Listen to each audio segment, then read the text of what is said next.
Hello and welcome tonight. The People's Democratic Party in Borno State distances itself from any coalition, pledges allegiance to the leadership of the acting national chairman Umar Damagum. As the clock ticks towards the November the 8th governorship election in Anambra State, Governor Soludo visits the Obosi community, promises to develop the area. The Nigeria Customs Service launches a reputation management manual for its men and officers. It says the document will enhance service delivery. And Israeli Prime Minister Benjamin Netanyahu is set to propose fully reoccupying the Gaza Strip when he meets his security cabinet. And on business, Nigeria's capital inflows jumped 67% to hit $5.64 billion in the first quarter of 2025. On sports news tonight, Super Eagles Team B suffered defeat to defending champions Senegal in their opening Group D tie at the African Nations Championship in Zanzibar. And from the nation's capital, the FCT Police Command broke a peace between farmers herders in Gwagwalada Area Council as Commissioner of Police Ajao Adewale says stakeholders have signed a peace accord to address the lingering communal clashes.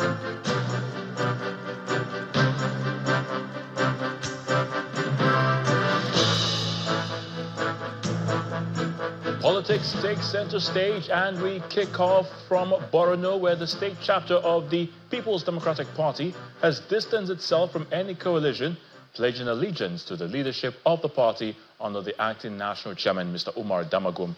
In a youth parliament rally organized to galvanize support for the party ahead of the 2027 general elections, leaders of the PDP in Borno say the party remains strong as ever, vowing to win all elections. Members of the People's Democratic Party in Borno State are meeting to forge a strong force ahead of the 2027 general elections. The session is attended mostly by women and young adults as the party plans to mobilize grassroots support. The leadership of the party in the state dismissed any threat by the opposition coalition, stating that the party's structure remains intact. The PDP did not win in Borno due to some 2 or 3 factors. One of the factors is the issue of allocation of resources. The APC are not going into election for the purpose of election, but for the purpose of arithmetic exercise, writing figures. That is what they do. And we know, we have seen it, and we are taking measures to ensure that that figure writing exercise has come to stop. So we here at PDP in Borno State, you can see our structure from the state level to the world level. None of our executive have left. Those that have left are people that are in other parties and they came to our country to seek for platforms. But being neglected because we know their character, that they have been moving from one party to another just to get their platform. And we refuse them. That's why they are now going out and telling people that they have left PDP or they are not part of PDP. Because if they ask them to provide their membership card, you cannot have them with a membership card. So if they have it, they should bring in with their information letter that yes, we have left PDP and this is what. But they have not because they are not our members. Speaking on the recent political realignments in the country, the state chairman of the party is optimistic that the party will emerge stronger ahead of the 2027 general elections. Nigerians to the dreamland. We have seen the good days of the 16 years of the PDP administration in Nigeria, when things were turned around positively for the benefit of ordinary Nigerians. Unfortunately, some people gang up and destroyed the PDP and hijack the government. And today, they have put us into worse security scenario, poverty, lack of development, lack of education, lack of medical care, and what have you. The party also received some defectors from other political parties.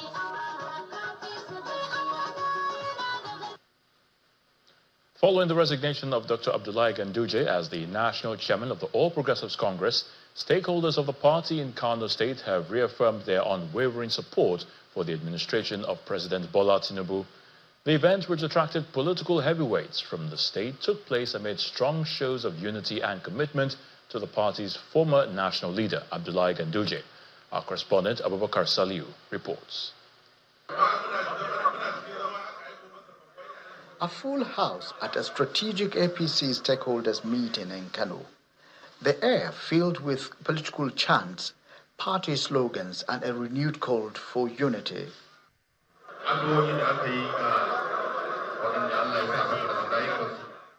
Speaking to newsmen, Chairman of the House Committee on Appropriations, Abba Bichi, announced a major federal project coming to the state, a $1 billion metro light rail system aimed at transforming urban transportation in Kano. We have important project called light rail in Kano metropolitans. You know, I'm sure some people who travel abroad, such as Europe and Asia and America, they have seen that rail line projects. And currently the project is preparing to procure any moment from now. The cost of the project is around $1 billion US, and you know, of course, which Nigerian money is more than 1.5 trillion naira, which will be in Kano State, Kano metropolitans. Similarly, Ado Dogwa, member representing Dogwa to the Tudunwada Federal Constituency, reiterated the stakeholders' loyalty to the president, calling on unity among party members nationwide. The APC family in Kano State, under the leadership and guidance of Dr. Abdullahi Umar Ganduje, and of course under the chairmanship of Abdullahi Abbas, Ibn Abbas, Dan Sarki, Jikan Sarki, that we remain united. That we want to demonstrate to the people that we are determined and we are still committed to deliver the APC come 2027 from head to top. I say from head to top because this was what we did in 2023. The Minister of State for the Federal Capital Territory, Dr. Maria Mahmoud Bunkuri, highlighted key achievements of the administration, including the reduction in the cost of food items across the country, a development she attributed to strategic interventions in the agriculture sector. Talk about agriculture, you have seen, and this is everywhere justified that the price of food is coming down. And Kano, with the population we have, people are so happy that when you are buying at 70, 80, you can now buy it at 30, 40,000. So, and this is just the beginning. We are starting. We want it to go lower, lower, and lower. The stakeholders called for continued unity within the party while expressing confidence in the federal government's direction under President Tinubu. Abubakar Salihu, Channels Television News. Staying with the APC, and this time in Edo State, where Governor Monday Okwewolo has led the All Progressives Congress campaign to Igweben local government area, rallying support for its senatorial candidate in the August 16th National Assembly by-election.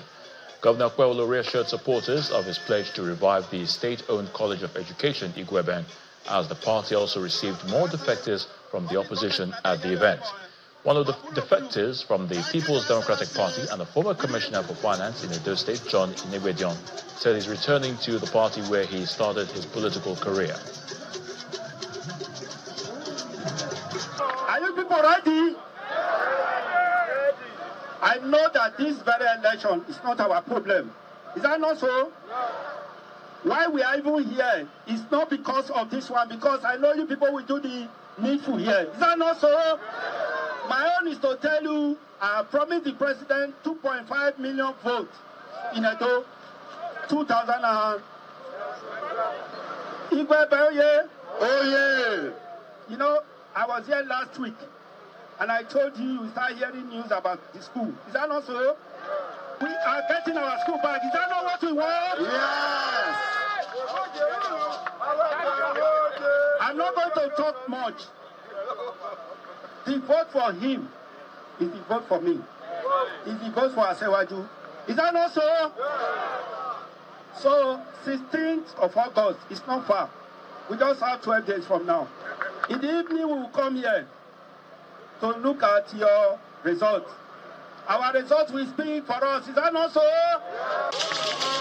I started my political career right here in the APC. We were the ones winning. My collaboration with Kenny Heseke made a difference. We left and the vacuum took place. But we are coming back now. General Sessi, I heard you. It will not happen again.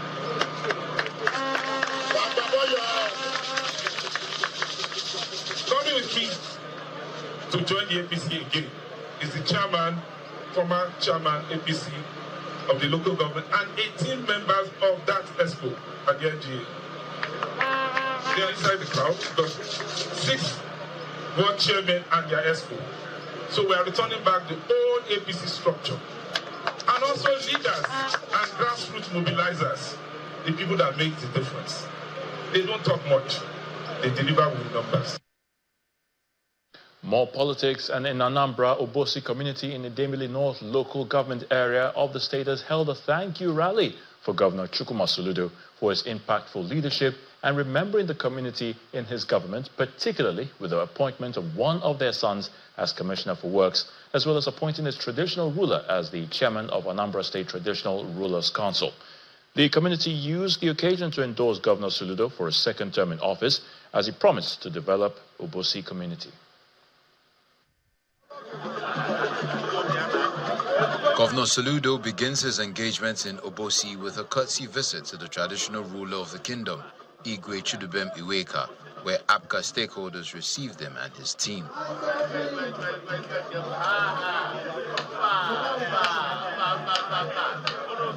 The traditional breaking of kola nuts and prayers follow, after which the Igwe presents some books to Governor Soludo and later commends his development strides in the state.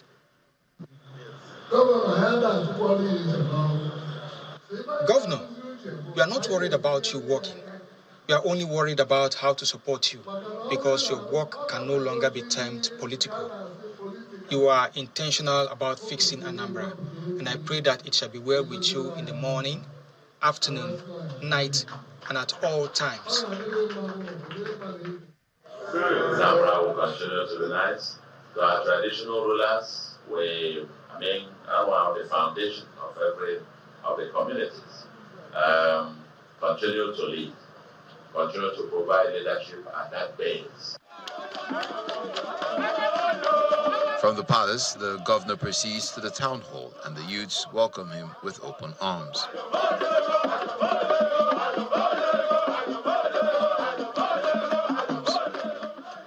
Governor Soludo then inspects the hall, which was attacked a few weeks ago, with a promise to rehabilitate the facility. More solidarity messages follow from major stakeholders of the Idemili area. He's done so much for Obosi. He's done 7.79 kilometers of road in Obosi Urban, 6 kilometers of road in Obosi Land Town, the primary health center. He's doing a digital school. So much. Obosi is just saying we are happy. Soludo should continue.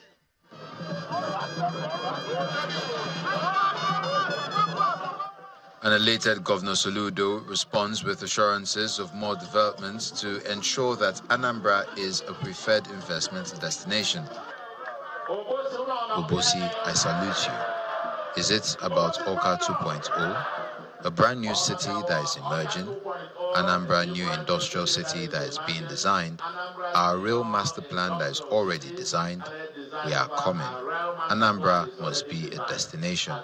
It must be a place where somebody will board a plane in Abuja or Lagos or Ghana or any other place and decide to come to Anambra for vacation, to have fun, to invest, to live in Anambra as a preferred destination.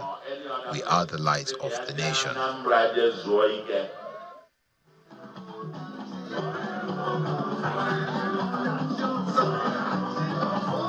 The rally ends with prayers of victory for Governor Chukwuma Soludo come November 8, when the people will go to the polls to cast their ballots.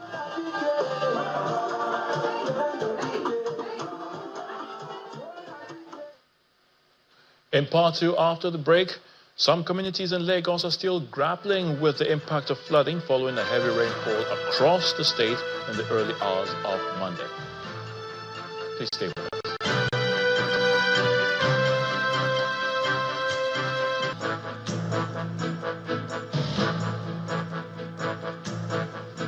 Welcome back. If you've just joined us, you're watching the news at 10 on Channels Television, broadcasting live from Lagos. A reminder of our top stories. The People's Democratic Party in Borno State distances itself from any coalition, pledges allegiance to the leadership of the acting national chairman, Umar Damagum.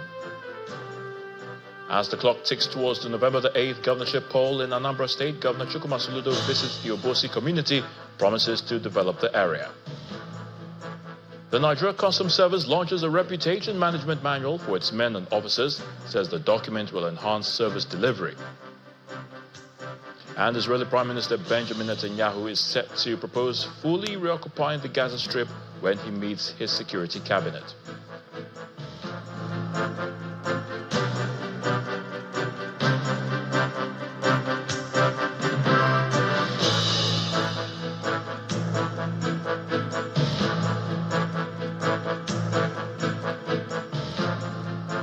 The Nigeria Customs Service has launched a reputation management handbook for its men and officers. The handbook serves as a manual for conduct, perception, and enhanced service delivery, which remains at the core of its service of revenue generation. Controller General of the Nigeria Customs Service, Mr. Adewale Adeni, explains that its public reputation must remain high at all times. Our correspondent, Sarah Achimogu, reports. Months after the Nigeria Institute of Public Relations conferred on some Nigerians the title of reputation managers, officers of the Nigeria Customs Service and the Institute are meeting to drive home this point to their downlines. Reputation improves the social capital of a nation and determines how it is perceived, respected, and engaged with globally as well as locally. The NIPR executives drive home this point, stressing that the role of the Nigeria Customs Service remains key as its officers continue to engage with the international community. It's about your credibility. It's about your performance, but most importantly, your relationship with people that you serve. By launching the guide today, you have signaled your commitment to not only do better, but to also be seen to be doing better. For that, we in the Nigerian Institute of Public Relations applaud you very greatly. Recently, the Senate increased the 2025 revenue target of the service from 6.5 trillion to 10 trillion naira. The latest initiative, according to the management of the service, will improve its reputation in the effort to meet the set target. So much is known about our revenue. In 2023, we recorded 70% increase. In 2024, we recorded 92% increase in our revenue. We are making spectacular seizures all over, making Nigerians safer. But most importantly, we are also taking very, very seriously our responsibility in the trade facilitation ecosystem. Nothing gladdens me more than the fact that the whole world is taking note of the advances that we are making, the impact that the initiatives, our trade facilitation initiatives, is making in the system. The handbook is then launched. Officers are expected to internalize the values, ethics, and standards of the service to project a service that is modern, transparent, responsive, and globally respected. Sarah Achimogu, Channels Television News. A magistrate court in Lagos has ordered the remand of an alleged notorious serial killer, Wasiu Akinwande, popularly called Olori Esho, at the Nigerian Correctional Service Kirikiri in Lagos. This is after the Nigeria Police Lagos Command charged the suspect before Chief Magistrate Mobolaji Tanimola of the Samuel Ilori Courthouse Ogba in Lagos. In a brief ruling, the Chief Magistrate remanded the suspect at the Kirikiri Correctional Facility and adjourned to September the 4th this year. 44-year-old suspected notorious serial killer Wasiu Akinwande, also known as Olori Esho, driven into the Samuel Ilori Courthouse, Ogba, Lagos, by officers of the Lagos Police Tactical Squad.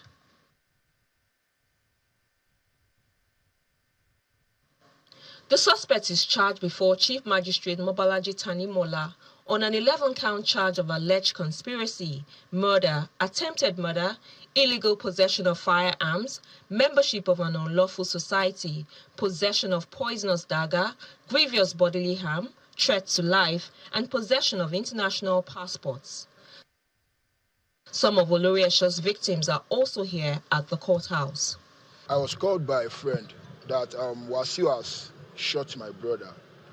On getting there, I saw my brother lying in a pool of blood, and like 10 meters away, I saw him, Wasiu Akiwande. I saw him with my eye. But I was there to just try to rescue my brother. So immediately after the occurrence, I took my brother to our hospital where he was pronounced dead.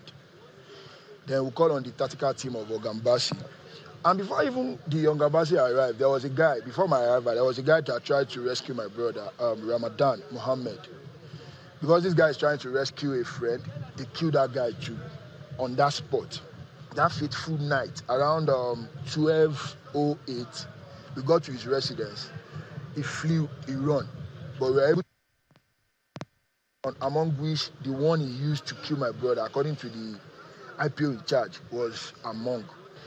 But I want justice to prevail. From sources, he has been doing this, he has been killing. He's not just, I don't need to say he's a mistake killer. Yeah, he's a serial killer according to research. So if he has been doing it and he does this and it goes away, we don't know who he's next to. That's why I want to protect the image of the community. All what I want is, please, we need justice because he has been doing all these things. But this one, Bola Kale and Ramadan Yusuf, we want justice on them, please. Police prosecutor Nosa Unhuago requests that the suspect be remanded in police custody, pending the advice of the Lagos State Director of Public Prosecution, DPP, in line with Section 264 of the Administration of Criminal Justice Law of 2015. In her ruling, Chief Magistrate Mobalaji Tanimola remands the suspect at the Kirikiri Correctional Center for 30 days, while the case is adjourned to September 4th to await the DPP's legal advice.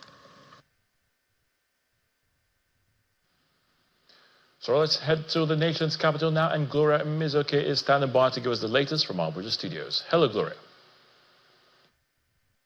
Many thanks, Ayo. Well, here in Abuja, we begin with the FCT Commissioner of Police, Mr. Ajao Adewale, who says the farmer-herder clash in Gwagwalada Area Council has been put to rest as stakeholders have signed a peace accord to address the resurgence of communal clashes. Mr. Adewale made the remark at the end of the FCT Security Council meeting, chaired by the Minister, Mr. Nyesom Wike. According to him, so far, the command has arrested 273 destitutes and impounded over 600 vehicles for traffic and other road offences across the FCT, noting that the minister has charged the command to address the proliferation of shanties and criminal hideouts within and outside the city. The issue of the clash between the farmers and the herder and the Gwagwalada Area Council, right? To God be the glory, that issue has been laid to rest because the stakeholders have been able to sign a peace accord, which will be, escalated down to all level to ensure that there's permanent peace in that community. For now, all the services are still maintaining our presence in that environment in terms of confidence building to ensure that we don't have a repeat of that situation or any form of repression. The Honorable Minister has equally talked about increasing illumination in the city so that in the night, when you are within any location, you are seen, people see you, and you are protected. And we are equally encouraging the citizens to key into the idea of getting body vehicle at the designated bus stop, preferably indoor, and be security conscious when you are joining vehicle. This one will assist us a lot because when we are talking of national security, it starts with personal security. And personal security about being security conscious yourself. That is the stage we are doing now. Now, the Inspector General of Police, Mr. Kayode Egbetokun, is again reaffirming his commitment to sustain the ongoing reforms in the Nigeria police force, as he warns that lies by social media critics will not derail or drown the resolve to maintain a highly professional police force. Speaking in Abuja on the occasion of the decoration of the Policemen of the Year 2023 and 2024, Mr. Egbetokun says provocations, if sustained, will be met with lawful consequences. He adds that the Nigeria Police Force is moving forward and will continue to reward excellence and exceptional performance and conduct of personnel across the country. Let me be unequivocal. There is no gender advantage, no ethnic preference, no religious pathway, only merit. But even as we mark this milestone, we are not blind to the resistance. We know there are those who fear change, who attack progress because it exposes their irrelevance. A certain corner of social media has become a playground for professional mischief makers and agents of institutional sabotage. They twist facts, malign honorable men, and attempt to discredit noble efforts with shameless dishonesty. Let me send them a clear and final message. Your lies will not derail our reforms. Your noise will not drown our resolve. And your provocations, if sustained, will be met with lawful consequences. The Nigerian Police Force is moving forward, with or without your approval. Away from the police, the federal government has filed a notice of appeal to challenge the July 24th judgment of the Federal High Court, Lagos, which freed a former executive secretary of the National Health Insurance Scheme, NHIS, Dr. Olufemi Thomas, on allegations of money laundering. Our correspondent obtained the 28-page notice of appeal filed by the Lagos Division of the Court of Appeal. It lists 11 grounds of appeal against the decision of Justice Olayinka Faji of the Federal High Court. In his judgment, Justice Faji discharged and acquitted Dr. Thomas on 5 out of 6 counts filed by the Economic and Financial Crimes Commission, ruling that the agency failed to prove its case beyond a reasonable doubt. Justice Faji held that the FCC admitted during trial that it did not investigate several claims made by the defendant and as such did not establish unlawful enrichment against him. The court also ruled that the funds seized by the EFCC from Thomas must be returned to him within 14 days, subject to payment of the 10 million naira fine. The fine was imposed after the court found Dr. Thomas guilty on count 5, which involved making a cash payment exceeding the 5 million naira threshold allowed by law. Dissatisfied with the decision, the EFCC's counsel and senior advocate of Nigeria, Mr. Noted that the trial judge erred in law and relied on imaginary and fanciful doubt when it's decided that the commission did not prove beyond reasonable doubt the allegations against the correspondent in counts 1 through 3 and 7 of the amended charge. The EFCC said it proved that the respondent, Dr. Thomas, laundered the significant increment in his income as a former public officer, for which he did not reasonably give explanation to, as there were both documentary and oral evidence adduced by the respondent in explaining the huge increment in the sources of his income, which were contradictory and inconsistent. Still with the courts, Justice Ekerete Akpan of the Federal High Court, Abuja, has convicted 21 foreign nationals over high-level cybercrime, fining each of them 1 million naira each. Delivering judgment on the plea bargain reached between the convicts and the Nigeria Police Force, Justice Akpan ordered their immediate departure from Nigeria within 6 working days. Justice Akpan further held that the sentence was based on the agreed terms of the bargain. Justice Akpan also ordered that all gadgets used in the commission of the crimes be forfeited to the federal government. The 21 convicts are among 109 foreign nationals being prosecuted by the Inspector General of Police over charges of cybercrime, money laundering, and actions deemed as threats to Nigeria's national security. The defendants from countries including China, Indonesia, Brazil, the Philippines, Vietnam, and Thailand were arraigned in 2024 on a 6-count charge. They initially pleaded not guilty and were remanded in Kuje and Kefi correctional centers pending the fulfillment of stringent bail conditions set on November 29, 2024, which included 1 billion naira bill and 5 sureties with 200 million naira worth of landed property each. The police alleged the accused operated out of plot 1906 Cadastral Zone 807, Katampe District, Abuja, where they were running a fraudulent and unregistered gaming platform. They were also charged with unlawful access to a computer network and input of inauthentic data, punishable under Section 13 of the Cybercrimes Act. The matter was adjourned to October 22nd and 23rd for continuation of trial of the remaining 88 defendants.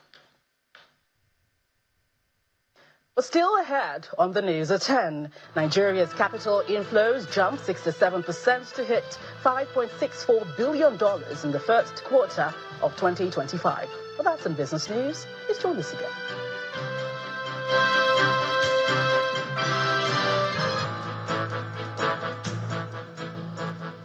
Welcome back. Some communities in Lagos are still grappling with the impact of flooding following a heavy rainfall across the state from Sunday night into the early hours of Monday. Channels Television visited some of the areas where the flood was severe for an update on the situation.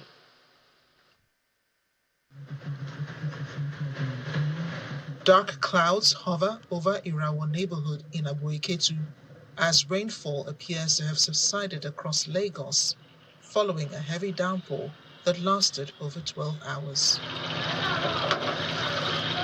Although floodwaters on the roads and streets have receded, many houses remain submerged. Residents of Thomas Lanion CDA Estate Phase 2, along with others in nearby areas, are still busy clearing water that has inundated their homes.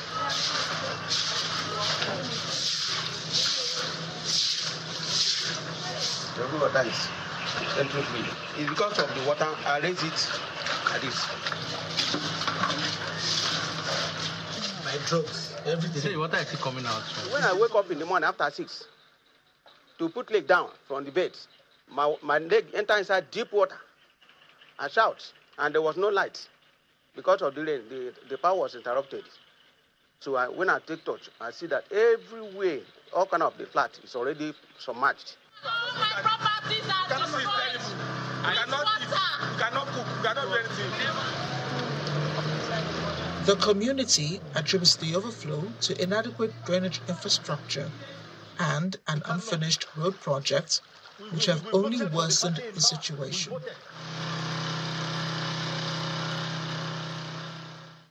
That junction where you parked, he is supposed to be a standard culvert that cross over the road that will carry this water. We told them, we even took them round, which they promised they would do. But we don't know what really make them to ignore the promise they did to us. This is it. In Okeletu Ijede, within the New Generation CDA, the situation is somewhat different, but equally distressing.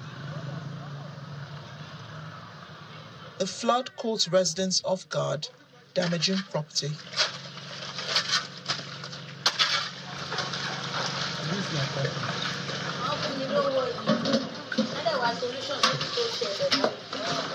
Watermarks on walls indicate how high the flood waters reached during the initial surge.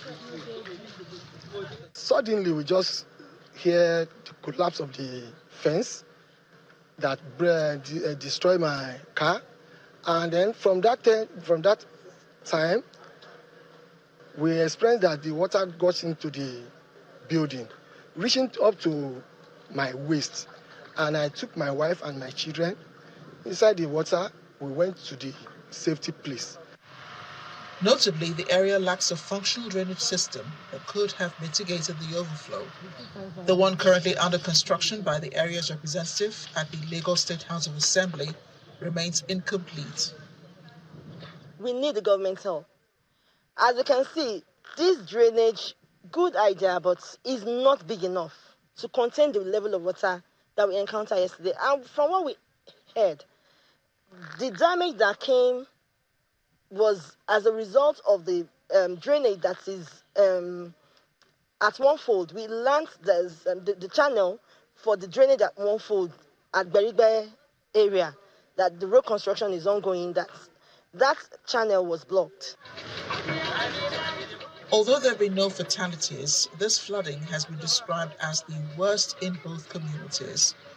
With forecasts predicting more rain in the coming days, residents remain anxious, urging the Lagos State government to take prompt action to prevent future disasters.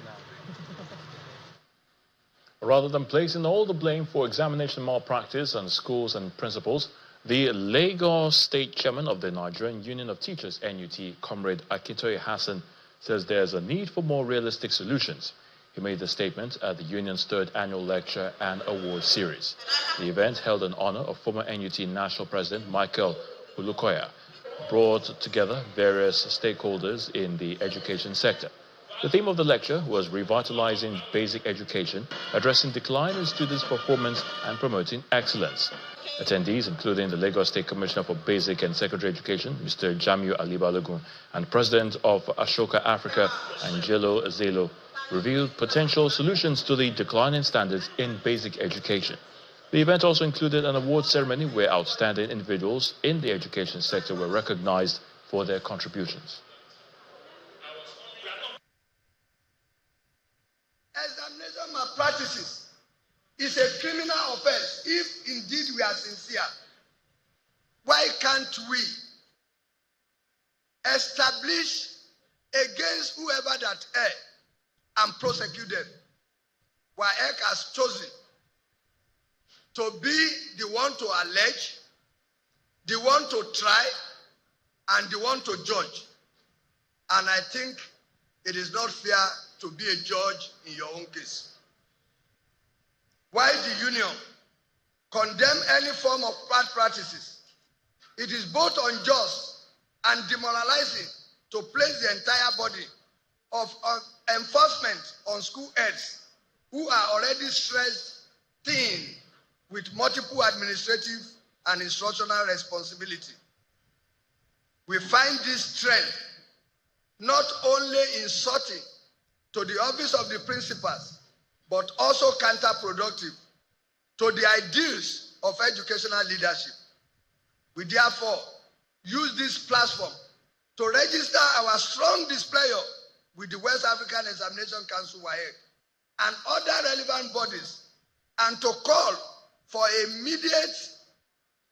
more collaborative and realistic approach to examination monitoring, one that ensured shared responsibility among all actors, including invigilators, external supervisors, parents, and security agencies.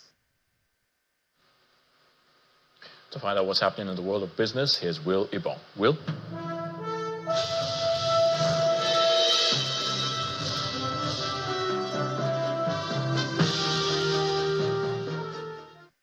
Thank you, Ayotunde.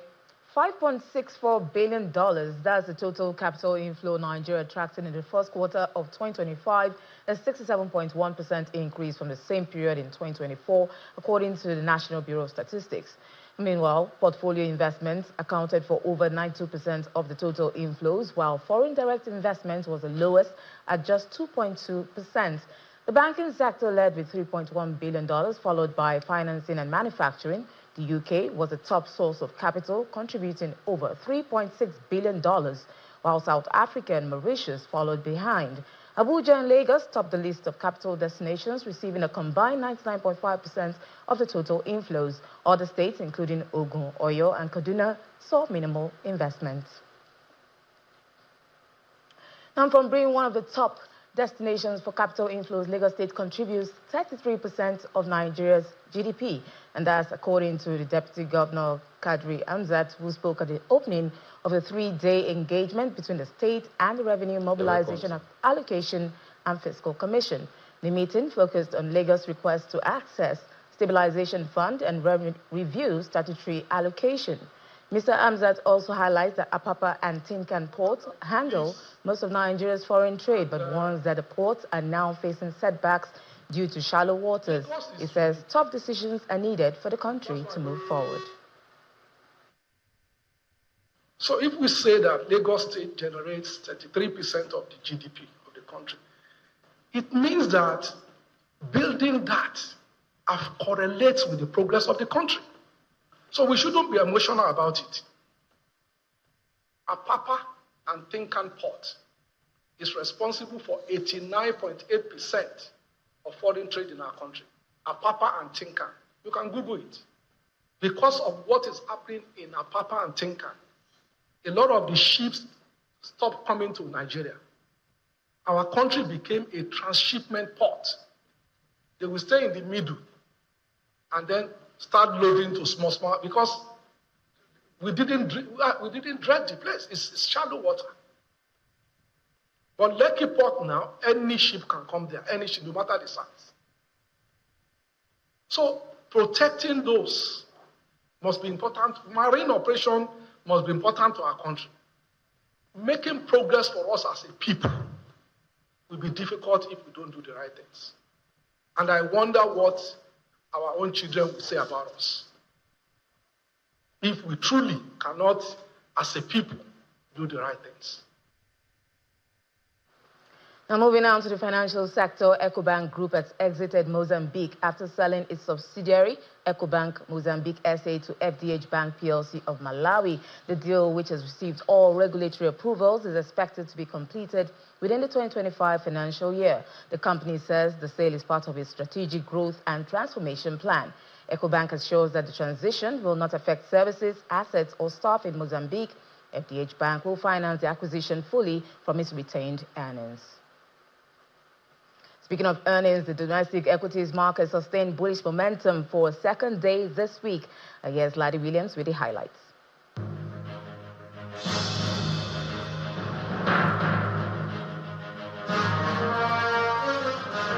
Well, the trading day kicked off with the all-share index at 144,075 points. Fast forward to the close, we're up about 700 points more today, closing at 0.5%, 0.50% there, 91 trillion. That's the market cap. Let's look at the sectors that we track now. We see the oil and gas counter. That's a lone gainer with the likes of Aradel adding about 6 naira to share price. Orlando followed with a 2 naira 50 kobo advance. Then we see the market move up. Just like yesterday, the cement giants are playing again, but this time it's just Boss Cement up again, closing at 170 naira 50 kobo. So that run has continued at this point for the cement giants, and featuring on the top gainers chart there, number 3, that's for Boa. I guess at this point, the question on some investors' mind would be, where is the top?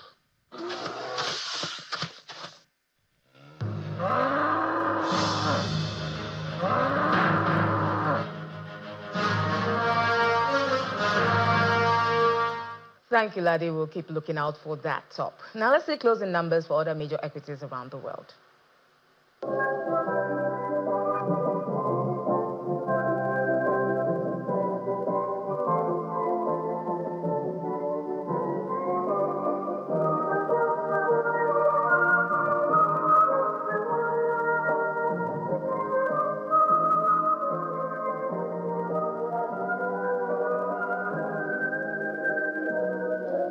And that's business news. It's back to you, Ayotunde.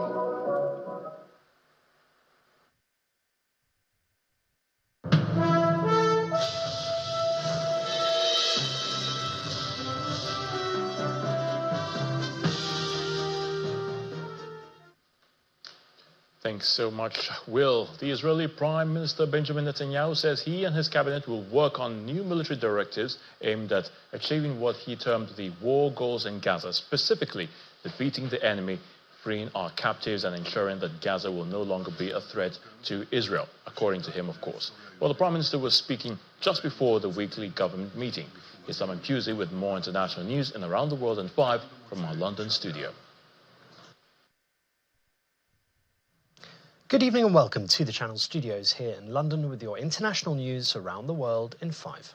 The US Attorney General Pam Bondi has ordered prosecutors to open legal proceedings into allegations that political opponents of Donald Trump may have conspired to falsely accuse him of colluding with Russia in the run-up to the 2016 presidential election.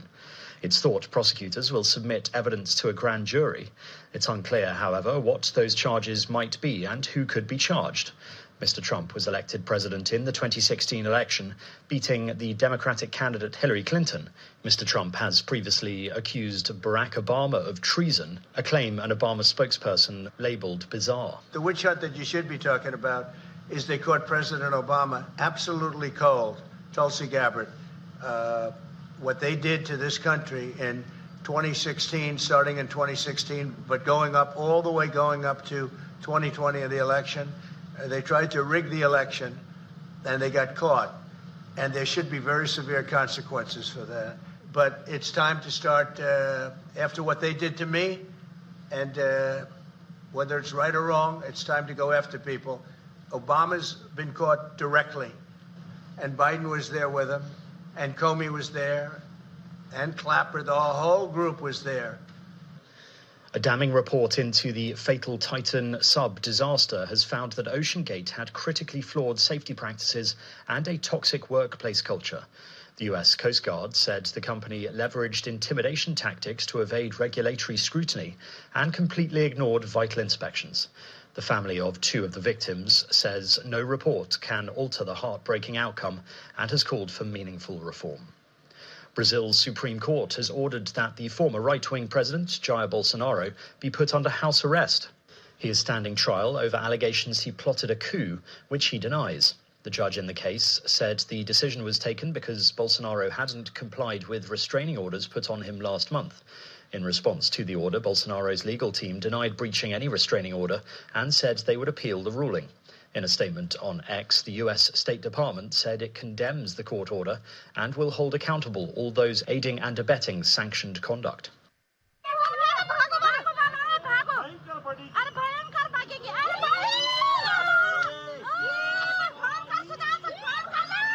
Dozens of people are feared trapped after a massive cloudburst triggered flash floods in the northern Indian state of Uttarakhand. Rescue teams, including army personnel, have reached Durali village in Uttarkashi district, which is believed to have borne the brunt of the floods. Videos shared online show a giant wave of water gushing through the area, submerging buildings along the path. A tourist spot, Darali, is populated with hotels, resorts and restaurants. A cloudburst is an extreme sudden downpour of rain over a small area in a short time, often leading to floods. A school bullying incident in southern China has sparked a series of protests and calls for more justice for the 14-year-old victim. A video of the girl being slapped, kicked and forced to kneel by 3 other children went viral in the Jiangyo city in Sichuan province last week. The police said the 3 suspects are all female and 2 of them had been sent to specialized schools for corrective education. As news of the incident spread on social media, many felt the punishment was too light, especially after claims that the girl had been bullied for some time and that her mother, who is reportedly deaf, had pleaded with authorities for more justice for her daughter. The incident has prompted a wave of public anger online, and protests erupted outside the local government offices in Jiangyo.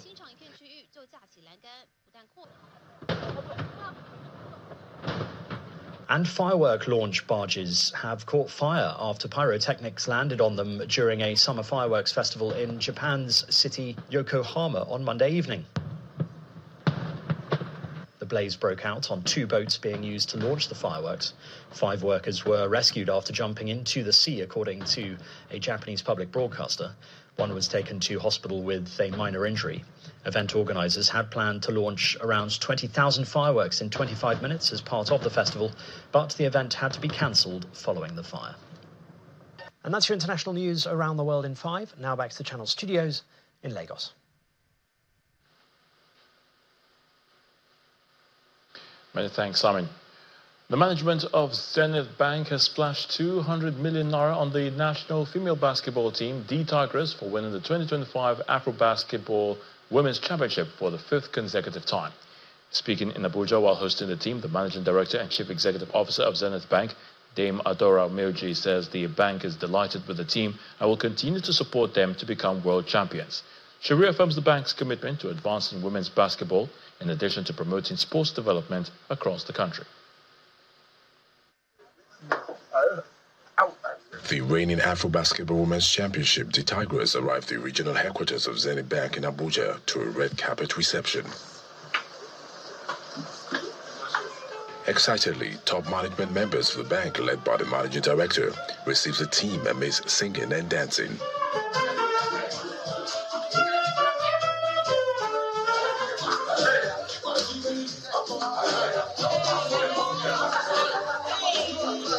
The victory of the team is celebrated by the bank with promises of renewed commitment. As we celebrate your outstanding achievements today, I would like to reaffirm Zenith Bank's steadfast commitment to advancing women's basketball and promoting sports development across Nigeria. In Zenith Bank, we believe in talent, equal opportunity, and the ability to help transform not only the world of sports, but society at large. Words are matched with action as Zenith Bank announces a special package for the team. Zenith have decided to donate 200 million naira to you guys. I have not finished. And to the players, we are going to open an account from there and credit 10 million naira.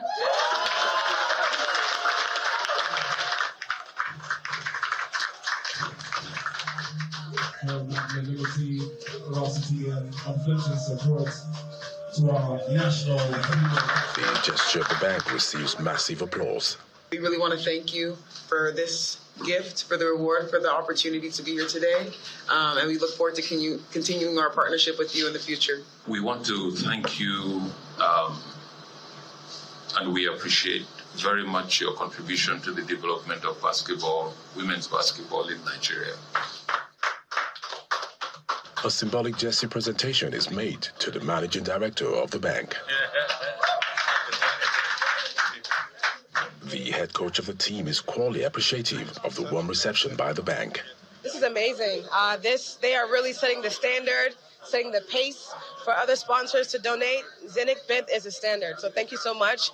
We appreciate the director and all of the people here today that came to support us. Zenith Bank has been supporting women's basketball for the past 18 years, and the bank considers the latest victory as a testament of the bank's investment in the team. And now more stories from the world of sports. Nigeria's Super Eagles Team B has suffered an opening round defeats at the African Nations Champions in Zanzibar earlier today. It was not the result of the Nigerian side expected as defending champions Senegal edged the Chan Eagles with a slender 1-0 victory. They faced the contested Group D opener. Christian Gomez's second half strike was enough to separate the West African giants in a match where both sides created chances but struggled with composure in the final third. The Super Eagles are returning to Chan finals for the first time since 2018. And earlier, Congo and Sudan played out a tense 1-0 draw in the opening Group D fixture at the Arman Stadium, with both sides settling for a point in the pursuit of knockout stage qualification. Musa Hussein gave the Sudanese side the lead in the 29th minute before Congo's 86th minute strike ensured Congo began their fifth Chan campaign without defeat. Now, up next for Congo is title holder Senegal, while Sudan prepare for a potentially decisive clash against Nigeria. The club football now, former Arsenal footballer Thomas Partey has been granted bail over rape and sexual assault charges. The 32-year-old Ghana international has been charged with 5 counts of rape against 2 women and 1 count of sexual assault against a 3rd woman. The alleged offences took place between 2021 and 2022 when he was an Arsenal player. Partey has pleaded not guilty to all charges. However, outside the court, a group Arsenal supporters against sexual violence say they are disappointed the club didn't act while he was at the club.